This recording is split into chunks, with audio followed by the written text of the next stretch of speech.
when what to my wondering eyes should appear but 12 riders on bicycles, all in high gear.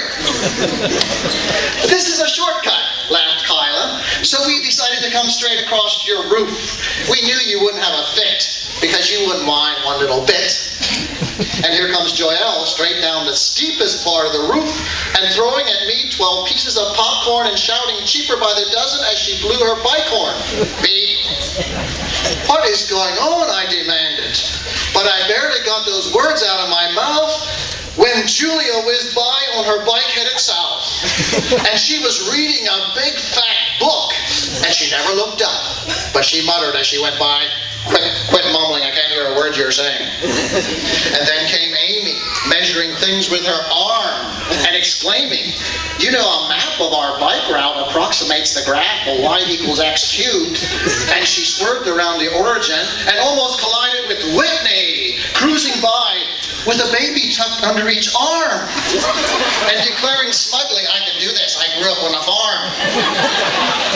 And I didn't say a word because Kayla thundered by holding a bow and arrow and loudly informed me it was bow season. This is my bow. Are you a buck or a doe? I shrank back. Things were not going well. Then Aaron came by and he just matter-of-factly said, Mirkwood, Esgaroth, Rivendell, Elrond.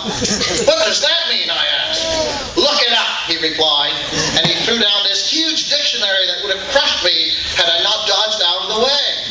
And then came Donovan, zigzagging and standing up on his bike and shooting basketballs down my chimney.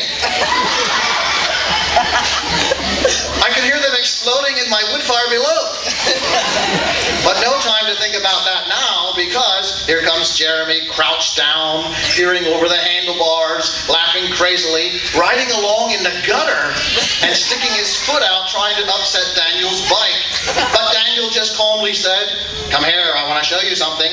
But as I leaned close, Daniel increased his pace, and some of those little stones from the shingles spun onto my face.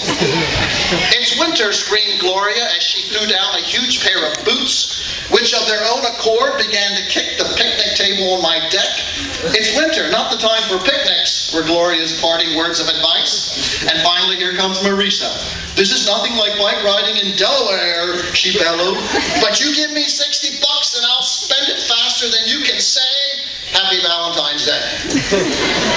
And then with another wintry blast, the bikers were all gone, and the winter wind became even stiffer and colder, and the wind gusts were shaking me back and forth. But no, it was my wife Julia shaking me awake. Here I was, sitting in my easy chair.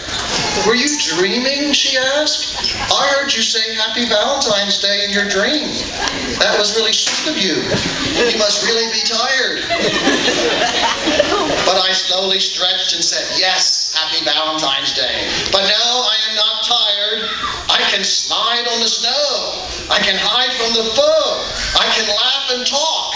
I can shovel half the walk. I can blow steam in cold air. I can dream bold as a bear. I can dance on the chimney.